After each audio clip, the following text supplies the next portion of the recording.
Champions கோப்பை போட்டியிலிருந்து ஆஸ்திரேலிய தொடக்க பேட்டர் மேத்யூ ஷாட் விலகியுள்ளார்.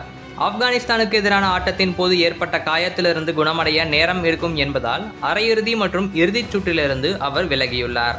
ஆஸ்திரேலிய அணியுடன் பயணித்து வரும் மாற்று வீரராக உள்ள batting all rounder Cooper Connolly Matthew ஷாட்டுக்கு பதில் அணியில் சேர்க்கப்பட்டுள்ளார். சாம்பியன்ஸ் கோப்பை போட்டியில் பி பிரிவில் இடம்பெற்றுள்ள ஆஸ்திரேலிய அணி லீக் சுற்றில் இங்கிலாந்துக்கு எதிராக வெற்றி பெற்றது.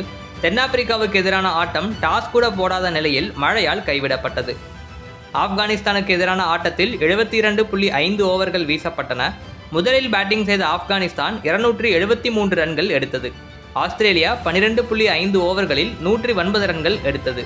மழை குறுக்கிட்டால் மேற்கொண்டு ஆட்டம் நடைபெறாமல் கைவிடப்பட்டது. இந்த ஆட்டத்தின் போதுதான் மேத்யூ ஷாட்டுக்கு காயம் ஏற்பட்டது. இதன் மூலம் தோல்வியை சந்திக்காத ஆஸ்திரேலிய அணி புள்ளிகள் பட்டியலில் 4 புள்ளிகளுடன் 2வது இடத்தில் உள்ளது. ஆஸ்திரேலிய அணி முதல் அரையிறுதியில் ஏ பிரிவில் முதலிடத்தை பிடித்துள்ள இந்தியாவை செவ்வாயன்று துபாயில் எதிர்கொள்கிறது. துபாயில் சுழற்பந்து வீச்சு ஆதிக்கம் செலுத்தி வரும் நிலையில் இடக்கையில் பந்தை சுழற்றக்கூடிய திறன் கொண்ட கூப்பர் கான்லியை தேர்வு செய்துள்ளது ஆஸ்திரேலிய அணி. சாம்பியன்ஸ் கோப்பை போட்டிக்கு முன்பே காயம் மற்றும் ஓய்வு காரணங்களினால் Pat Cummins, Mitchell Starc, Josh Hazlewood, Mitchell Marsh, Cameron Green, Marcus Stoinis ஆகியோர் இல்லாமல் களமிறங்கியது. தற்போது மேத்யூ ஷாட்டையும் இழந்துள்ளது ஆஸ்திரேலியாவுக்கு பின்னடைவாக அமைந்துள்ளது.